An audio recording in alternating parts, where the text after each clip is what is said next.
दामाद की सास पार्ट 2। अब तक आपने सुना कि कावेरी जी अपनी तीनों बेटियों ईशा, मोहिनी और सुहाना की शादी 3 घर जमाई लड़कों के साथ करवा देती है। उन्हें लगता है कि ये लड़के शायद घर का कामकाज संभाल लेंगे, लेकिन उनके तीनों घर जमाई बहुत आलसी थे। वो नौकरी भी नहीं करते थे और बाहर का काम भी नहीं। कावेरी जी ने अपनी बेटियों से कहा कि वो प्रेगनेंसी का बहाना बनाकर अपने पतियों को सबक सिखाए। अब सुनिए आगे। मम्मी, आपने जैसा कहा था हमने वैसा ही किया, लेकिन देखिए ना, विवेक का हाल तो वैसा का वैसा ही है। घर में ना सुबह का नाश्ता बनता है और ना खाना। नौकरी पर जाने की बात करूं तो खाने को दौड़ते हैं मुझे। हाँ मम्मी, मैंने भी सुमित को कितनी बार कहा कि अगर नौकरी नहीं करनी तो कोई छोटी सी दुकान ही खोल लो, घर का खर्चा कैसे चलेगा। देखो दोपहर के 12 बजने आए और जनाब अभी तक सो रहे हैं। हाँ मम्मी, ईशा और सुहाना ठीक कहती हैं। अविनाश का भी यही हाल है। जब मैंने अपनी प्रेगनेंसी के बारे में कहा तो मुझसे कहने लगा, अरे दूसरी लड़कियां तो 9-9 महीने तक नौकरी करती है, बस डिलीवरी के टाइम छुट्टी लेती है। मोहिनी, तुम भी नौकरी करो। अब मुझे कहाँ नौकरी मिलेगी। मम्मी बताओ अब मैं क्या करूँ। हे भगवान, क्या सोचकर घर जमाई दामाद लाई थी मैं कि मेरी बेटियां मेरे पास रहेंगी और खुश रहेंगी, लेकिन इन आलसी दामादों ने तो हमारी जिंदगी को भी प्रॉब्लम में डाल दिया है। मैं तो कहती हूँ मम्मी, हम लोग वापस अपनी जॉब पर जाना शुरू कर देते हैं। बता देते हैं इन लोगों को कि हमने प्रेगनेंसी का बहाना किया है। नहीं नहीं बेटा, ऐसी गलती भी मत करना। अगर तुमने ऐसा किया तो इन तीनों की आदत और ख़राब हो जाएगी। अरे आज नहीं तो कल कभी तो तुम प्रेग्नेंट होगी, तब वापस यही प्रॉब्लम आएगी। तब क्या करोगी तुम तीनों। हाँ मम्मी, आपकी बात तो बिल्कुल सही है। इन लोगों को तो सुधारना ही पड़ेगा। लेकिन कैसे? अपने बच्चों के आने की खबर सुनकर भी इन लोगों पर कोई असर नहीं हो रहा। पैसे कमाने के लिए घर से बाहर निकलना ही नहीं चाहते ये तीनों। अब मेरे दिमाग में एक प्लान आया है। तुम तीनों चिंता मत करो, उन तीनों को बुलाओ, फिर मैं बात करती हूँ। थोड़ी देर बाद कावेरी जी अपने तीनों दामादों को सामने बुलाकर अपनी बात कहना शुरू करती हैं।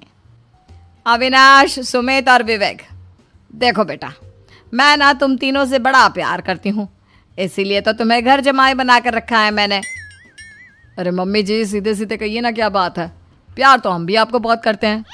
अरे मम्मी जी, आपकी इज्जत भी बहुत करते हैं। अरे भाई, आपके जैसी सास और कमाने वाली बीवी सबको मिलती है क्या?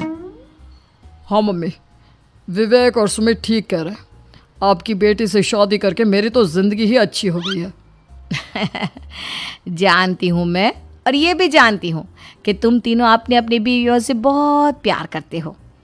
बेटा, बात ऐसी है कि हमारे कुल गुरु ने कहा है कि प्रेग्नेंट होने के बाद मेरी तीनों बेटियां शुरू के 4 महीने हमारे गांव में जाकर रहेगी, जहां मेरे चाचा जी रहते हैं।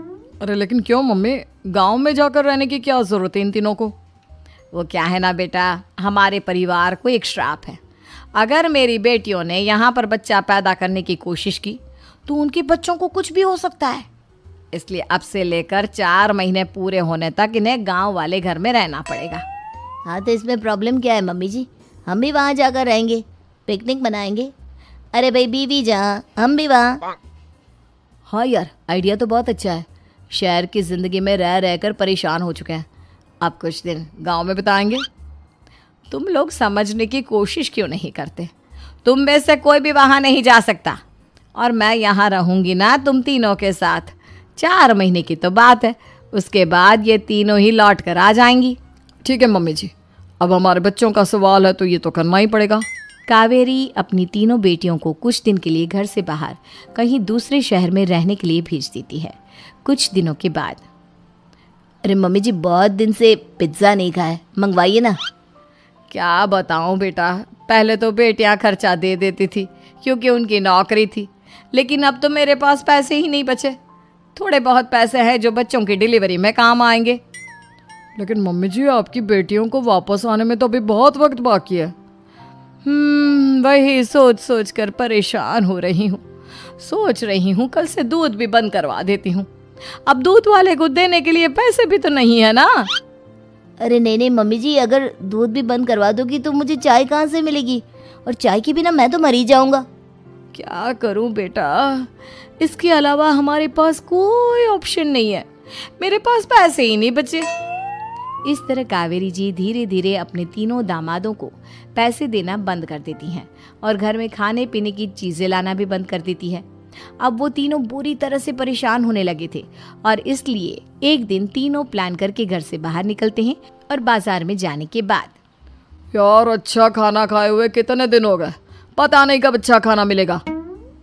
हमारी बीवियों के जाने के बाद तो हमारी हालत भिखारियों जैसी हो गई है यार। कुछ भी हो, मुझे तो आज पिज्ज़ा खाना ही खाना है। जेब में 1 रुपया नहीं और पिज्जा खाएगा, कहाँ से आएंगे पैसे? अरे देख वहाँ सामने बोर्ड पर क्या लिखा हुआ है, कंप्यूटर पर काम करने के लिए एक आदमी की आवश्यकता है। भाई मैं तो जा रहा हूँ, काम करूँगा और शाम तक पैसे लाकर आराम से पिज्ज़ा खाऊंगा।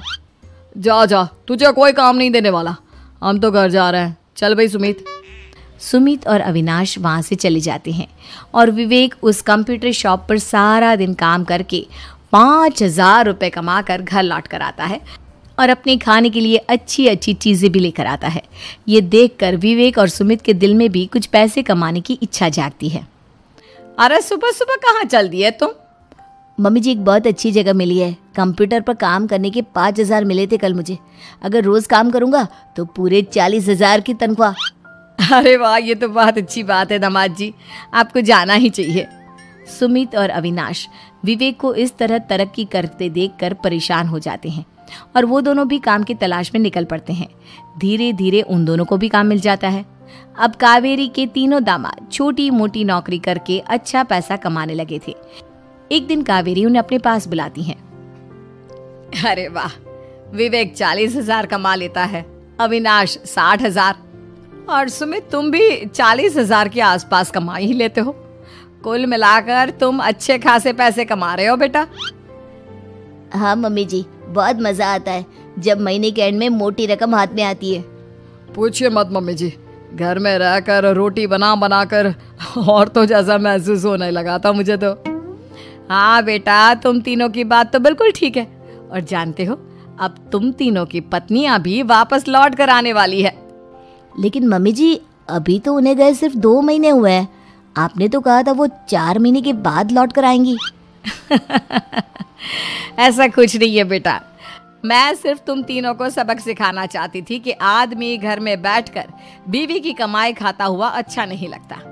इस दुनिया में हर इंसान को मेहनत करनी चाहिए, काम करना चाहिए, चाहे वो औरत हो या आदमी, ताकि अपने परिवार को संभाल सके। कावेरी की बात सुनकर उन तीनों को अपनी गलती का एहसास होता है और कावेरी उन्हें सच बता देती है कि ईशा, सुहाना और मोहिनी शहर में ही कहीं दूसरी जगह रह रहे थे। शाम के वक्त उन तीनों की पत्नियां लौट कर आ जाती है और कावेरी जी का परिवार एक खुशहाल परिवार की तरह रहने लगता है।